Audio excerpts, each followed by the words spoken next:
अस्सलाम वालेकुम दोस्तों, मेरा नाम है फैसल इकबाल और आप देख रहे हैं बिग्स इन्फो। दोस्तों, हम सब डेली डिफरेंट आइटम्स का इस्तेमाल करते हैं। आजकल तो मार्केट्स में हर रोज़ ही नए नए आइटम्स देखने को मिलते हैं, लेकिन आज की इस वीडियो में मैं आपको चंद ऐसी प्रोडक्ट्स के बारे में बताने जा रहा हूं जिन्हें हम रोज़ इस्तेमाल तो करते हैं पर इन्हें इन्वेंट करने का मकसद कोई नहीं जानता। तो शुरू करते हैं अपना काउंटडाउन।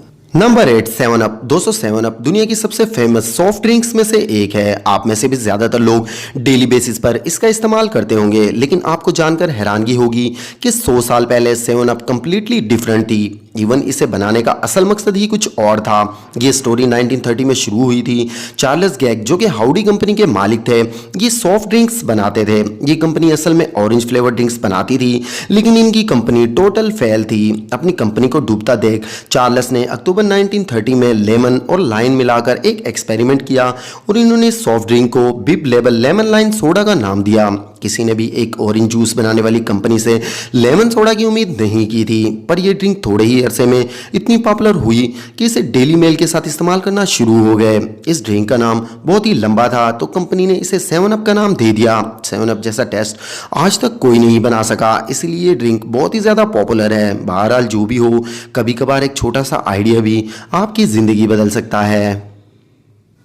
Number 7, pillows. दोस्तों, दुनिया में मौजूद हर शख्स सोने के लिए तकियों का इस्तेमाल करता है। सॉफ्ट तकियों के बगैर सोना तो ऑलमोस्ट इम्पॉसिबल है, पर अगर मैं आपसे कहूं कि ये तकिए सुकून से सोने के लिए नहीं बल्कि किसी और मकसद के लिए बनाए गए हैं, वेल ये बात तो सुनने में ही इम्पॉसिबल लगती है, लेकिन हकीकत ये है कि पुराने दौर में ये तकिए इसीलिए बनाए गए थे ताकि कीड़े मकोड़े बाल, नाक, कान और मुंह में दाखिल ना हो सकें। इस वक्त लोग ज़मीन पर सोया करते थे तो इंसेक्ट्स कान और नाक में घुस जाती थी।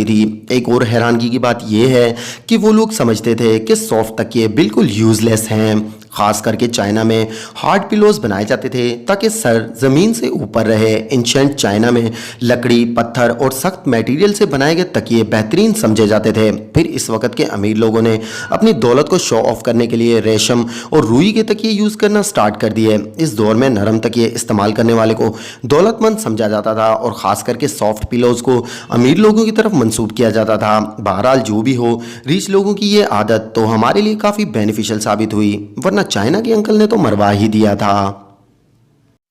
Number 6, Braille. दोस्तों, आप सब में से कई लोग ब्रेल लैंग्वेज के बारे में तो जानते होंगे। ये असल में एक डॉटेड रेंटल लैंग्वेज है जो कि ब्लाइंड लोग इस्तेमाल करते हैं। अंधे लोग क्योंकि देख नहीं पाते तो इन डॉट्स की मदद से वो रीड कर लेते हैं, पर इस बात के मुतालिक बहुत ही कम लोग जानते हैं कि असल में ब्रेल लैंग्वेज ब्लाइंड लोगों के लिए इन्वेंट नहीं की गई थी, बल्कि इसका इस्तेमाल खुफिया एजेंट्स करते थे। एक्चुअल में ये स्पाई एजेंट अपनी ऑर्गेनाइजेशन को इस तरह का शॉर्ट कोडेड मैसेज सेंड करते थे जिससे कोई और रीड नहीं कर पाता। जब ये सीक्रेट लैंग्वेज इन्वेंट हुई थी, इस वक्त इसे नाइट राइडिंग कहा जाता था। इस जबान का सीक्रेट एजेंट्स को सबसे बड़ा फायदा ये था कि इसे देखकर भी पढ़ने की जरूरत नहीं पड़ती थी। टेक्नोलॉजी की तरक्की के बाद इसकी जरूरत नहीं रही, तो इसे ब्लाइंड लोगों के लिए अडॉप्ट कर लिया गया और अब दुनिया के तकरीबन तमाम ममालिक में ब्लाइंड लोग इसी लैंग्वेज की मदद से रीड करते हैं। Number 5, perfumes. दोस्तों, परफ्यूम दुनिया के सबसे अमेजिंग और मैजिकल प्रोडक्ट्स में से एक है। आप सब लोग ये सोच रहे होंगे कि परफ्यूम में भला कैसा मैजिक। वो इसलिए कि अगर कोई शख्स 1 महीने से नहाया ना हो तो परफ्यूम इसकी भी इज्जत बचा लेता है। और इसके अलावा आप एड्स वगैरह में देखते होंगे कि इधर ये भाई परफ्यूम लगाते हैं और वहाँ चंद आंटियाँ उड़कर इसके पास पहुँच जाती हैं। खैर, ये सब तो नॉनसेंस है। असल में परफ्यूम इंसान को खुशबूदार नहीं बल्कि बदबूदार बनाने के लिए इन्वेंट किए गए थे। सुनने में तो ये बात शायद आपको अजीब लगे, लेकिन असल में परफ्यूम को इसीलिए इन्वेंट किया गया था ताकि इसमें अनप्लेजेंट स्मेल वाला लिक्विड डालकर बॉडी और कपड़ों पर लगाया जाए और इसकी वजह से मच्छर और मक्खी वगैरह इंसान के करीब ना आ सके।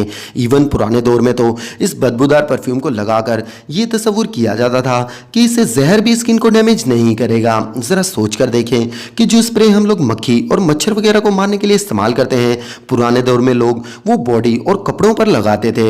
ये सच में पागलपन है। Number 4, rings. दोस्तों, आज तक आपने कभी किसी ऐसी लड़की के बारे में नहीं सुना होगा जिसे ज्वेलरी और रिंग्स वगैरह का शौक ना हो। इवन आजकल तो लड़के भी अपना स्वैग लेवल बढ़ाने के लिए रिंग्स का इस्तेमाल करते हैं। ऑफ कोर्स, रिंग एक ज्वेलरी आइटम है और ये बात तो बच्चे भी जानते हैं, मगर आपको ये बात जानकर हैरानगी होगी कि इन रिंग्स का मकसद हरगिज सजने संवरने का नहीं था और ना ही ये रिंग्स लेडीज के जेवर की गर्ज से बनाई गई थी। फर्स्ट ऑफ ऑल तो ये रिंग्स औरतों के लिए नहीं बल्कि रॉयल मैन के लिए बनाई गई थी, क्योंकि पुराने दौर में में हर नोबल पर्सन यानी कि किसी बादशाह या हुक्मरान के पास ये रिंग होती थी, जो कि वो मोहर यानी कि स्टैंप के तौर पर इस्तेमाल करता था। बादशाह जब खत लिखते थे तो अपनी अंगूठी से मोहर लगा देते थे ताकि बादशाह के खत की निशानदही की जा सके। हर बादशाह की रिंग एक स्पेसिफिक डिज़ाइन की होती थी जो कि इसकी पहचान होती थी। बाद में किसी भले आदमी ने इसे औरतों का जेवर बना दिया। बहरहाल जो भी हो, जब भी आप रिंग पहने तो अपने आप को किसी बादशाह से कम ना समझें। Number 3, chewing gum. दोस्तों, आप सब में से अक्सर लोग च्युइंगम खाते होंगे, खास करके बच्चे तो इस स्वीट ट्रीट के दीवाने होते हैं। पर क्या आपको पता है कि जो बबल गम हम आज इस्तेमाल करते हैं, इसे बनाने का असल मकसद क्या था? ये कहानी 1750 में शुरू हुई थी। इस वक्त लोग दरख्तों से निकलने वाली रीजन को गम समझते थे और इसे मुख्तलिफ चीज़ों में इस्तेमाल किया जाता था। फिर एक मैक्सिकन शख्स जिसका नाम एंटिनो एना था, इसने मैसो ट्री से निकलने वाली चीकल इकट्ठी की और इसे बेचने की गर्ज से न्यूयॉर्क ले आया। इसने ये मटेरियल एक अमेरिकन इन्वेंटर थॉमस एडम को सेल कर दिया। थॉमस इसे अपनी लैब में ले आए और इसे रबड़ बनाने की कोशिश की, लेकिन ये रबड़ बनाने का आइडिया फेल हो गया। तो इन्होंने इस मवाद में चंद फ्लेवर ऐड करके इसे एक कैंडी बना दिया। सरप्राइजिंगली सन 1870 में ये च्युइंगम मार्केट में आते ही चंद दिनों में सारी की सारी सेल हो गई और थॉमस ने इसे अपना बिजनेस बना लिया। इस तरह एक रबड़ स्वीट कैंडी में बदल गया। ये सच में कमाल है। Number 2, coin bumps. दोस्तों, दुनिया के तकरीबन तमाम ही ममालिक में स्मॉल करेंसी के लिए कॉइन्स का इस्तेमाल किया जाता है। आप सब में से भी किसी न किसी की पॉकेट में कॉइन्स तो ज़रूर होंगे। ऑफ कोर्स ये हमारी डेली बेसिस पर इस्तेमाल होने वाली चीज़ है। आप में से बहुत से लोगों ने नोट किया होगा कि कॉइन्स की साइड पर ये छोटे बम्प्स बने होते हैं। हम सब इसे अननेसेसरी चीज़ समझकर इग्नोर कर देते हैं, लेकिन इनको एक ख़ास मकसद के लिए बनाया गया था।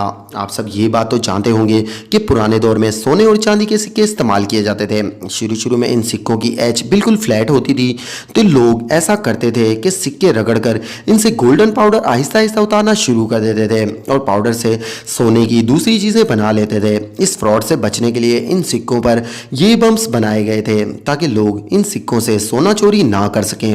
ऑफ कोर्स एक सिक्के से तो थोड़ा बहुत ही पाउडर निकलता था, लेकिन ज़्यादा सिक्कों के साथ ऐसा किया जाता था तो लोग काफ़ी सोना चोरी कर लेते थे। लेकिन आज के दौर में ये बम्प्स ओल्ड एडिशन के तौर पर बनाए जाते हैं, हालांकि अब इनकी कोई ज़रूरत नहीं रही। Number 1, oven. दोस्तों, आजकल ज़्यादातर घरों में ओवन्स का इस्तेमाल किया जाता है। इनका सबसे बड़ा फ़ायदा ये है कि ये मल्टी फंक्शनल होते हैं। इनके ऊपर चूल्हा होता है जिस पर आग जलाकर कोई भी चीज़ बनाई जा सकती है और नीचे मौजूद ओवन में पिज़्ज़ा, स्टीम, पैनकेक और अनगिनत डिशेस बनाई जा सकती हैं। अगर आपके घर में भी ओवन इस्तेमाल होता है तो आपने नोट किया होगा कि किसी भी ओवन की बॉटम में एक स्मॉल कंपार्टमेंट होता है। 90% लोग ये समझते हैं कि ये खाना बर्तन स्टोर करने के लिए होता है, और अगर आप देखेंगे तो ज़्यादातर घरों में लोग इसके अंदर बर्तन या दूसरे किचन आइटम स्टोर कर देते हैं। पर इसे बनाने का असल मकसद ये नहीं है। इस कंपार्टमेंट का प्रैक्टिकली बहुत ही यूज़फुल पर्पस होता है। ये खाना इसलिए बनाया जाता है